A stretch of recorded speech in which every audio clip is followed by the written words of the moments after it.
प्रिय पाठकगण, Patanjali IAS academy की online कक्षा में आपका हार्दिक स्वागत है। और आइए आज हम झारखंड करंट शीर्षक के अंतर्गत एक बड़ा ही महत्वपूर्ण खंड झारखंड की योजनाएं एवं इसके विविध पहलू जो हैं उसकी चर्चा कर रहे हैं। तो हम लोग का आज के करंट के एपिसोड का पहला जो भाग है वह भाग है कि झारखंड सरकार की प्रमुख योजनाएं। झारखंड सरकार की प्रमुख योजनाओं के अंतर्गत जो हम लोग चर्चा करेंगे, ये सारी योजनाएं नई सरकार के गठन के बाद की हैं। मतलब 29 दिसंबर 2019 को जब हेमंत सरकार का शपथ ग्रहण हुआ, उस शपथ ग्रहण के बाद कौन कौन सी योजनाओं को क्या विस्तारित रूप मिला हुआ है उसके संदर्भ में, और कौन कौन सी योजनाएं नए रूप में संचालित की गई हैं, इन्हीं दोनों के संदर्भ में इसमें हम लोगों का संग्रह है। देखते चले जाइए बिना टाइम लिए हुए आप लोग का ज्यादा। झारखंड सरकार की योजनाओं में पहली योजना जो चर्चा के केंद्र में है उसे हम लोग बोलते हैं कृषि ऋण माफी योजना। ठीक है। औपचारिक तौर पर इस योजना का शुरुआत 2 फरवरी 2021 को किया गया जामताड़ा जिले से। इसके तहत किसान 1 रुपए का सेवा मूल्य चुकाकर अधिकतम 50,000 रुपए तक का ऋण माफ किया जा रहा है। प्रथम चरण में इसके तहत 2,000 करोड़ रुपए की ऋण की माफी की मंजूरी दी गई है। यानी झारखंड सरकार जब सत्ता में आई थी तो आने के पहले ही उसने एक अपनी महत्वपूर्ण घोषणा की थी कि हमारी सरकार सत्ता में आएगी तो किसानों को कर्ज को माफी करेगी। लेकिन इस कर्ज माफी का पहलू ये नहीं था कि आप इतना राशि लिए हुए हैं सभी प्रकार के कर माफ हो जाएंगे, बल्कि इसके तहत सरकार ने एक लिमिट तय किया है कि जो किसानों के पास 50,000 रुपए तक के ऋण है उनको सरकार माफ करेगी। उसके लिए 1 रुपए का टोकन मनी जमा करना होगा बैंकों में, तो सरकार उस ऋण को माफ कर देगी। यह योजना चरणबद्ध तरीके से आगे जाएगी। पहले चरण में इस योजना के तहत 2,000 करोड़ रुपए का ऋण माफी किया गया। देखो यहां से 2 ही क्वेश्चन पूछ सकता है। पहला, इसका आरंभ कहां पर किया गया और किस राशि तक को माफी दी जा रही है, अधिकतम कितनी राशि माफ की जा रही है ऋण माफी योजना के तहत। 2 पॉइंट को पकड़िए और फिर बढ़ जाइए नेक्स्ट में। पशुधन विकास योजना। ठीक है, ये भी नई सरकार की नई योजना है। और पशुधन विकास योजना के बारे में कहा जाता है जी कि इसका जो आरंभ है यह 9 फरवरी 2021 को किया हुआ है। और इसको लागू करने वाली, क्रियान्वयन करने वाली जो विभागें हैं वो 3 हैं: ग्रामीण विकास विभाग, कल्याण विभाग और कृषि विभाग। इन 3 विभागों के जरिए इस योजना का संचालन किया जाना है। और सरकार ने इसका बजट 607 करोड़ अभी बढ़ा करके 700 करोड़ कर दिया है।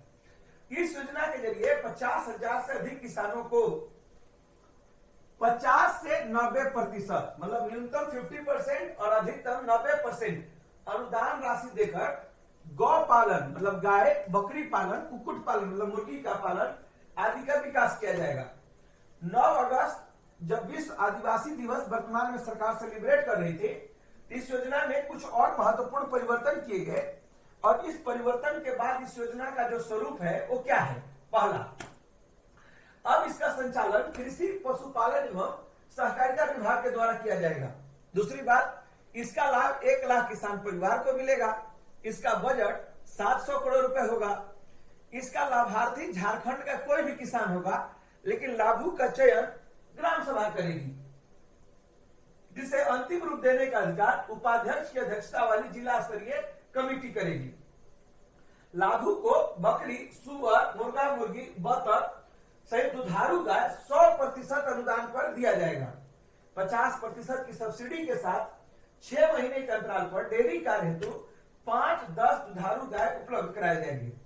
50% अनुदान के साथ हाथ एवं इलेक्ट्रिक से जो कटर मशीन होते हैं जो चारा वगैरह काटने के काम आते हैं, सरकार उसको भी आधी कीमत पर देगी। लेकिन पशु आहार एवं पशु शेड के निर्माण के लिए भी सरकार पैसा देगी।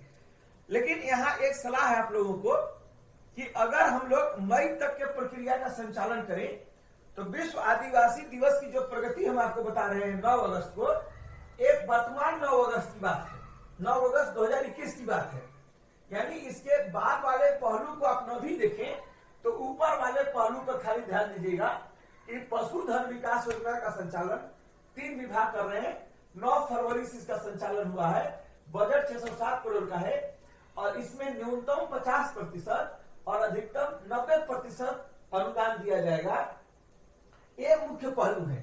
एग्जामिनेशन पॉइंट ऑफ व्यू से वो पहलू महत्वपूर्ण है। नीचे वाले पहलू हमें नहीं लगता है कि ये आपके एग्जाम पेपर अगर बने हुए हैं तो आगे के लिए महत्वपूर्ण नहीं है। हालांकि मुख्य परीक्षा में हम लोग इसका यूज कर सकते हैं। थर्ड योजना की अगर हम बात बोले आपके साथ, मुख्यमंत्री रोजगार सृजन योजना, ठीक है। इसके तहत राज्य के ग्रामीण एवं शहरी क्षेत्र में निवास करने वाला अगर कोई व्यक्ति एससी है, एसटी है, ओबीसी है या माइनॉरिटी है, अल्पसंख्यक है या वह दिव्यांग की श्रेणी में आता है, तो ऐसे लोगों को स्वरोजगार करने के लिए सरकार 25 लाख रुपए तक का ऋण का प्रावधान है। ऋण राशि में 40% मैक्सिमम और अधिकतम 5 लाख रुपए सरकारी अनुदान के रूप में उपलब्ध होगा। 50,000 तक ऋण प्राप्ति हेतु किसी भी प्रकार की गारंटी नहीं होगी। लाभुक झारखंड का निवासी हो और उसके लिए शर्त है कि उम्र 18 से 45 के बीच होना चाहिए। देख लीजिए, ये सब VVI क्वेश्चन है, दोनों जगह आपको काम आने वाले हैं, करेंट में भी और योजना से भी मेरा 5 प्रश्न है, ठीक है। और बिल्कुल सारी सामग्री अप टू डेट है, जो एक्सटेंशन हुआ है उसके साथ है, इसीलिए इसको सावधानी पूर्वक जो जो बातें फिल्टर होकर निकल रही है यहाँ से, उसको आपको स्टडी में शामिल करते जाना है, ठीक है। मुख्यमंत्री रोजगार सृजन योजना का लाभ कौन ले सकता है? एससी, एसटी, पिछड़ा वर्ग, अल्पसंख्यक और दिव्यांग। मुख्यमंत्री रोजगार सृजन योजना के तहत अधिकतम कितना ऋण देने का प्रावधान है? तो 25 लाख। 25 लाख में आपको 5 लाख रुपए मैक्सिमम या 40% सरकार अनुदान देगी। अनुदान का मतलब ये आपका माफ हो जाएगा। मतलब अगर आप 25 लाख रुपए लोन लेते हैं तो उस कंडीशन में 5 लाख रुपए तक का लोन आपका माफ है। 20 लाख रुपए तक का ही लोन का भरपाई आपको करना है, ध्यान रखिएगा। हाँ, अगर कोई व्यक्ति 50,000 रुपए तक का छोटा ऋण लेने के लिए जा रहा है तो ऐसी अवस्था में उस व्यक्ति के लिए क्या नियम कहता है कि किसी भी प्रकार की गारंटी की आवश्यकता नहीं होगी। मुख्यमंत्री रोजगार सृजन योजना का लाभार्थी किस उम्र सीमा के लोग हो सकते हैं जी? तो 18 से 45 वर्ष। न्यूनतम एज कितना होना चाहिए? मिनिमम एज जो है वो 18 इयर्स और मैक्सिमम एज जो होना चाहिए वो 45 इयर्स होना चाहिए। इसके कंडीशन कहता है। नेक्स्ट पॉइंट को देखो, एक योजना और है गरिमा योजना। इसका संबंध किस से है? ठीक है, ये सब तथ्य भूलना नहीं है, सभी तथ्य को सावधानी पूर्वक पढ़िए और एकदम दिमाग में सेट करते चले जाइए, क्योंकि अब हम लोग काउंट डाउन में हैं। मतलब नंबर हम लोग का एग्जाम का परीक्षा का तिथि घट रहा है, इसीलिए ये फाइनल ही लेते हैं। अब चलिए, गरिमा योजना ग्रामीण विकास के द्वारा डायन प्रथा से डायन प्रथा से मुक्ति दिलाने के लिए झारखंड के 7 जिले, 25 प्रखंड और 342 ग्राम में गरिमा योजना का संचालन किया जा रहा है। किस उद्देश्य से इस योजना का संचालन किया जा रहा है जी? तो कहा जाता है कि इस योजना का जो संचालन है वह डायन कुप्रथा से मुक्ति दिलाने के लिए है, ठीक है। अब देखो आगे यहां पर क्या है कि कोविड काल में आप सुने होंगे झालसा जो संगठन है उसके द्वारा 3 योजनाओं का संचालन किया जा रहा था। झालसा के द्वारा कोविड काल में 3 योजनाएं संचालित की जा रही थी। कौन कौन? तो 1 नंबर में तृप्ति योजना, 2 में श्रमेव बंध्यते योजना और 3 में मानवता योजना। क्या है तीनों का मकसद? देख सकते हैं। तृप्ति योजना सुदूर जनजातीय, मतलब जो दूर दराज के क्षेत्र में ट्राइबल समूह रहते हैं, वे भुखमरी से न मरे होने वाली मौतों को रोकने के लिए इस योजना का संचालन किया जा रहा है, ठीक है, ध्यान रखना है, संचालन किया जा रहा है। दूसरा, श्रमेव बंध्यते योजना, इसके तहत था कि जो भी प्रवासी श्रमिक बाहर से चल के झारखंड में आ रहे हैं जी, उनके लिए एक लॉग बुक मेंटेन करना, 14 दिन तक क्वारंटाइन सेंटर में रहने का व्यवस्था देना और वहां आए हुए लोगों को केंद्र एवं राज्य द्वारा जो संचालित की जाने वाली सरकारी योजनाएं थी उनसे जोड़ने का काम किया जा रहा था। मानवता योजना क्या है? किसी घर में अगर कोई एकल महिला रहती है जो विधवा हो, बुजुर्ग हो, तो उन तक बुनियादी सुविधा उपलब्ध कराया जाए, इसके लिए मानवता योजना संचालित की जा रही थी। और इस योजना में लाभार्थी का चयन जिला विकास सेवा प्राधिकार, डिस्ट्रिक्ट डेवलपमेंट सर्विस अथॉरिटी करता था।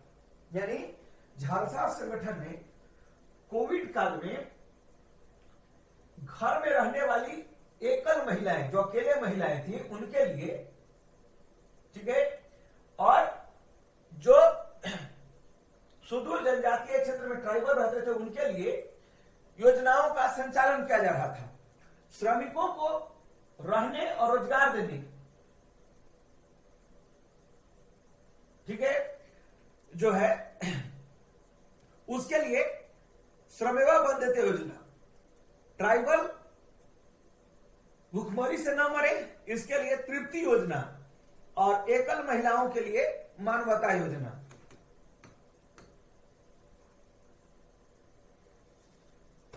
ठीक है, जिला विकास सेवा प्राधिकार लाभार्थी का चयन करती है। आगे देखो, झालसा का एक और योजना है, और वह योजना क्या है जी? कर्तव्य योजना।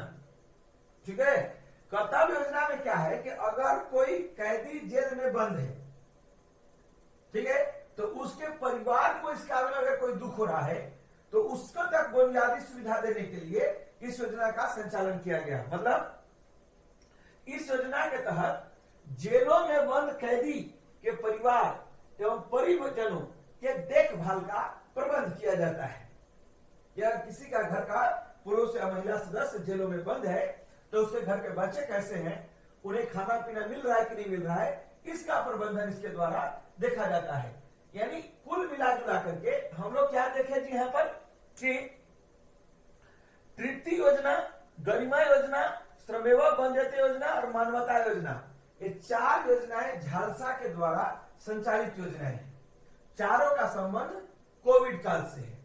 कर्तव्य योजना जेलों में बंद कैदियों से संबंधित है, तो मानवता योजना एकल विधवा महिलाओं के लिए है, तो बंधते योजना श्रमिकों के लिए था, और तृप्ति योजना सुदूर क्षेत्र में निवास करने वाले ट्राइबल के लिए था। चार योजनाएं झालसा में कोविड काल में संचालित की हैं।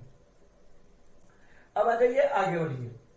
कहते हैं कि झारखंड राज्य खाद्य सुरक्षा योजना, ठीक है, फूड सिक्योरिटी स्कीम, इसके तहत झारखंड में लाभुक व्यक्ति जो इसके होते हैं जी, उनको ₹1 प्रति किलो की दर से 5 किलो चावल प्रति माह प्रति सदस्य उपलब्ध कराया जाता है।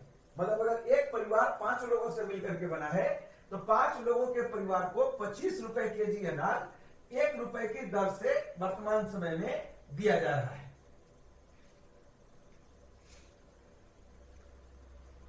देखिए, चर्चा में ये भी नाम बहुत रहता है, आप बजट में भी इसके बारे में सुने होंगे, आशा। कहते हैं आशा का पूरा नाम अगर जानना हो तो होता है आजीविका संवर्धन हुनर अभियान। ठीक है, इसका उद्देश्य क्या है? महिलाओं को सशक्तिकरण करना है। इसके जरिए महिलाओं को कृषि कार्य के लिए, पशुपालन के लिए, वन उपज के लिए कौशल विकास के जरिए ट्रेन किया जाएगा और ट्रेन करके उन्हें स्वावलंबी बनाया जाएगा। झारखंड सरकार का लक्ष्य है कि वह राज्य के 20.8 लाख महिलाओं को आशा योजना से जोड़े ताकि महिलाएं आत्मनिर्भर एवं स्वावलंबी हो सकें। ठीक है, तो हमने इसकी चर्चा बजट में भी की थी, एक बार फिर कर रहे हैं। इसी प्रकार एक और नाम देखिए, प्लास ब्रांड, झारखंड सरकार का ये भी बड़ा चर्चित अभियान है। और प्लास ब्रांड के बारे में कहा जाता है कि यह सखी मंडलों के द्वारा निर्मित उत्पाद है। जरा इसको पढ़ लीजिए, सब कुछ साफ हो जाएगा। झारखंड सरकार सखी मंडल द्वारा निर्मित उत्पाद को बाजार उपलब्ध कराने के लिए इस अभियान की शुरुआत 2021-22 के बजट में किया है। इसका संचालन कौन करेगा? तो ग्रामीण विकास विभाग करेगा। राज्य सरकार आगामी 3 वर्ष में ग्रामीण उद्योगों के 1500 करोड़ रुपए का बाजार भागीदारी उपलब्ध कराएगा। स्मरण रहे कि झारखंड सरकार के ग्रामीण विकास विभाग Jharkhand state livelihood promotion society के माध्यम से 30 लाख ग्रामीण परिवार की महिलाओं को सखी मंडल के रूप में संगठित किया है। मतलब ग्रामीण विकास विभाग तथा Jharkhand state livelihood promotion society, इन दोनों ने राज्य में 30 लाख ग्रामीण परिवारों को सखी मंडल के रूप में एकत्रित किए हैं। इस सखी मंडल के द्वारा क्या किया जाता है जी, कुछ विशेष किस्म के उत्पाद बताए जाते हैं। अब सवाल था कि इन उत्पाद को खरीदेगा कौन, तो इन उत्पादों को खरीदने के लिए झारखंड सरकार खुद आ गई है कि सखी मंडल के उत्पाद को पलाश ब्रांड के नाम से जाना जाएगा। सरकारें इसकी खुद खरीदारी करेंगी और एक भारी भरकम लक्ष्य है जी।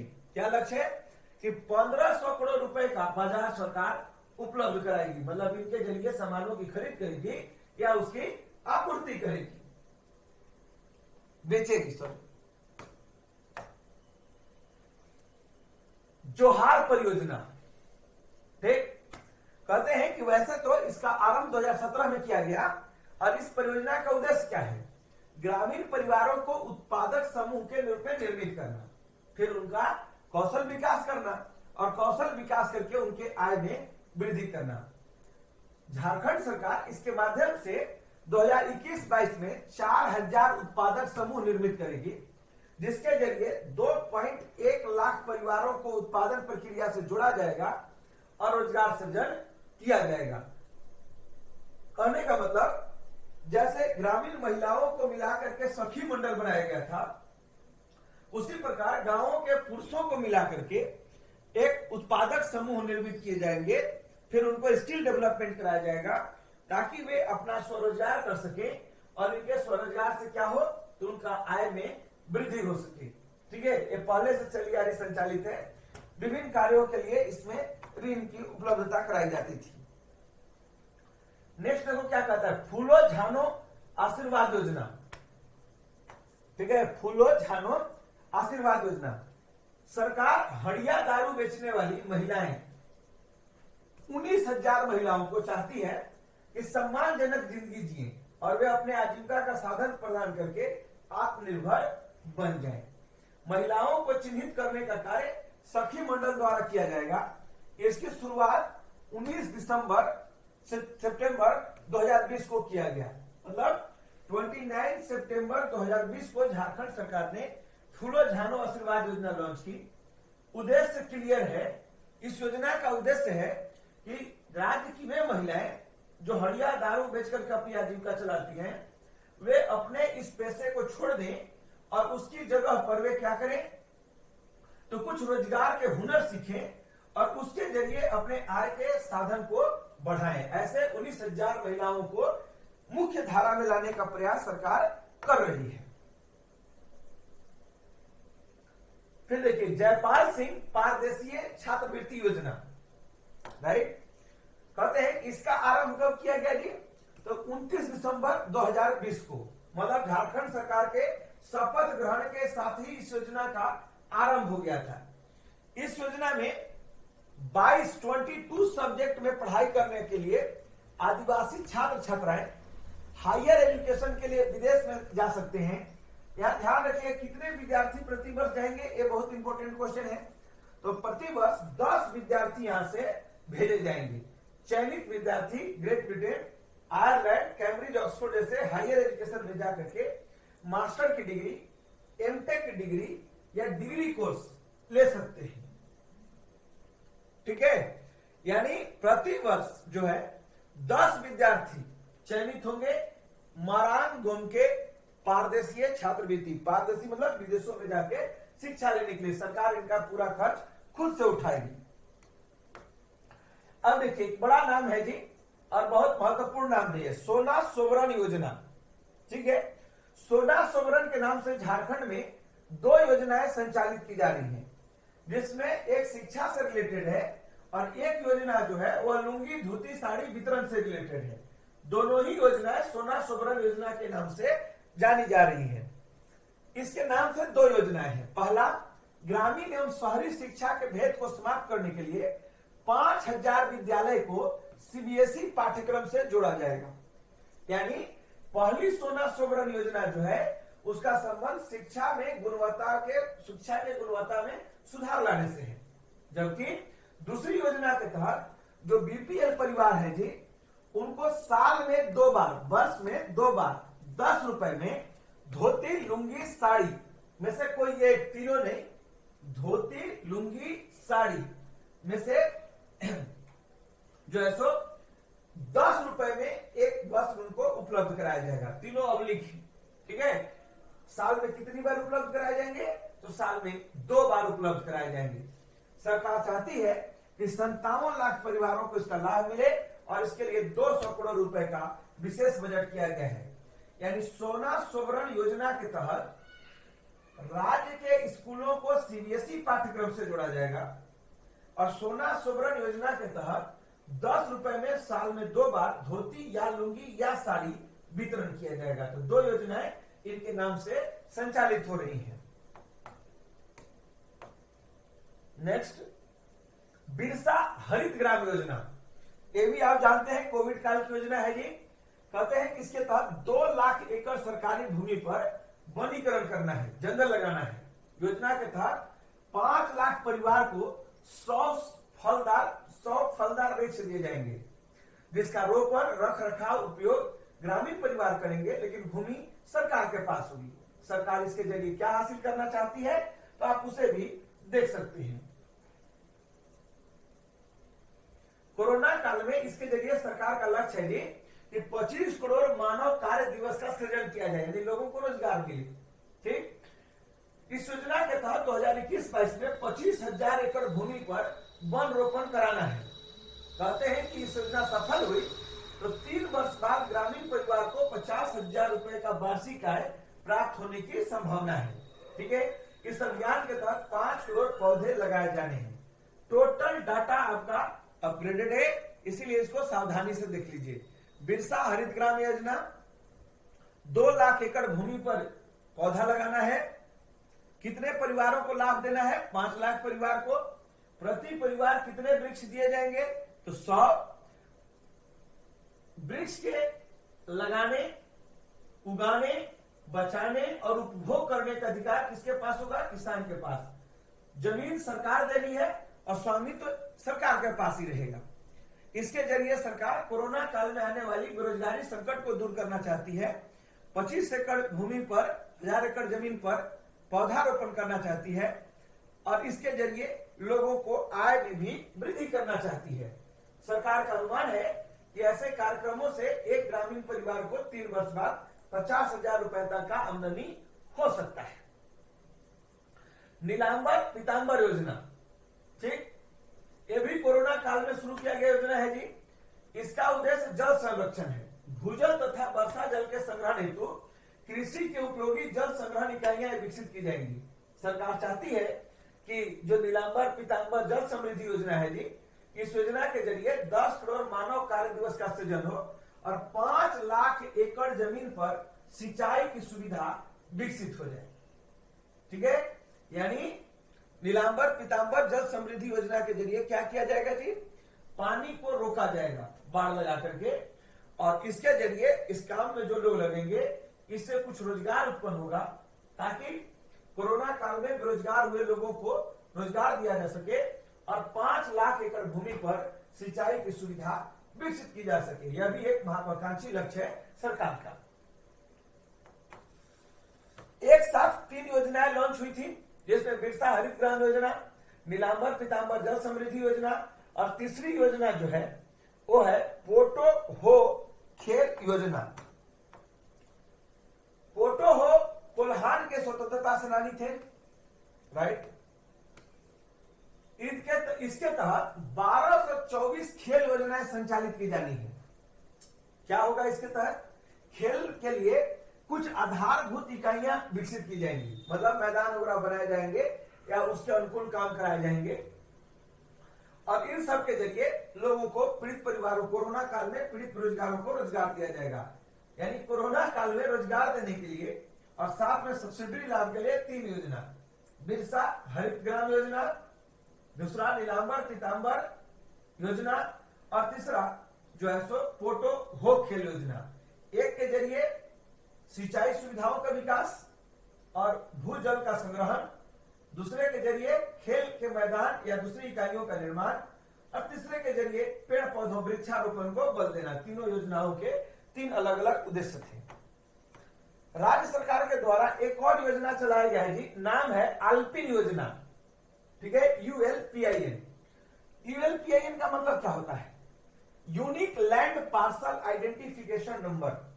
Unique land parcel identification number कहते हैं कि इसके तहत जमीन के प्रत्येक प्लॉट को एक यूनिक आईडी नंबर मिलेगा। मतलब जिसके नाम से जो जमीन होगा जी, उसके लिए एक आईडी नंबर दिया जाएगा, और यह आईडी नंबर आधार से लिंक्ड होगा। यानी अभी तक जैसे व्यक्ति का आधार नंबर बनता था, वैसे समझिए कि अब खेतों के प्लॉट का भी आधार नंबर बनाया जाना है। ठीक है, उद्देश्य क्या है कि राज्य में भूमि का अवैध हस्तांतरण बहुत तेजी से हो रहा है, और इसके जरिए उस हस्तांतरण को सरकार रोकने की कोशिश करेगी। ये लिंक होगा तो लोग मानते हैं कि ऐसा शिकायतें आनी बंद हो जाएंगी। आइए नेक्स्ट योजना। हम फटाफट भले चल रहे हैं, ठीक है, क्योंकि रुक रुक करके दांत को मसल मसल के हमें पढ़ाने की आदत नहीं है, लेकिन आप भी उतना ही रफ्तार में चलिए। ठीक है, क्योंकि बहुत सारी चीजों को हम लोगों को कवर करना है। ठीक है, और जैसा कि हम बोलते हैं कि इसका पूरा लाभ लेना है, तो अभी आप फ्रेमवर्क बना रहे हैं। सुबह एक बार 24 घंटा के भीतर इसका स्टडी होना चाहिए, और किस पॉइंट से कौन क्वेश्चन उठ सकता है उसको एक बार जरूर देखना चाहिए। सार्वभौमिक मतलब यूनिवर्सल वृद्ध कल्याण योजना, झारखंड सरकार ने एक प्रकार से एक वृद्धा पेंशन योजना का विस्तार है। ठीक है, क्यों? क्योंकि सरकार इसके तहत चाहती है कि प्रत्येक वृद्ध व्यक्ति जिसका उम्र 65 वर्ष से अधिक है, उन्हें 1000 रुपए का मासिक आर्थिक सहायता दिया जाए। मुख्यमंत्री वृद्धा पेंशन योजना में जो लोग छूट गए थे, उनको इस योजना में जोड़ने के लिए इस योजना की शुरुआत की गई है। मतलब अब किसी भी जाति समुदाय का रहने वाला व्यक्ति हो, ठीक है, उस व्यक्ति के द्वारा 65 वर्ष की अधिक उम्र की अवस्था में वृद्धा पेंशन के तौर पर 1000 रुपए दिया जाएगा। नाम है सार्वभौमिक वृद्ध कल्याण योजना। देखो, याद रखिएगा, झारखंड राज्य फसल बीमा योजना, फसल राहत योजना, झारखंड राज्य फसल राहत योजना।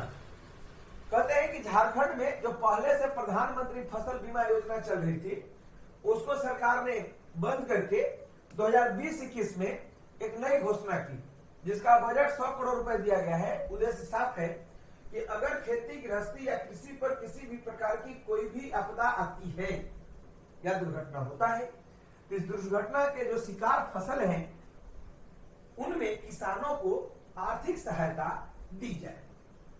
देखिए, वैसे मैं पहले भी कह चुका हूं कई बार, और एक बार फिर कह रहा हूं। ठीक है, क्या कह रहा हूं कि इस योजना का उद्देश्य क्या है लोगों को, सॉरी, यहाँ पर प्रधानमंत्री जो फसल बीमा योजना थी, यह फसल बीमा योजना एक अच्छी योजना थी। सरकार ने उसको बंद करके इस योजना को जरूर लाया है, लेकिन इसका क्या लाभ उसे मिलने वाला है, ये कहना बहुत कठिन काम है फिलहाल अभी इस स्थिति में।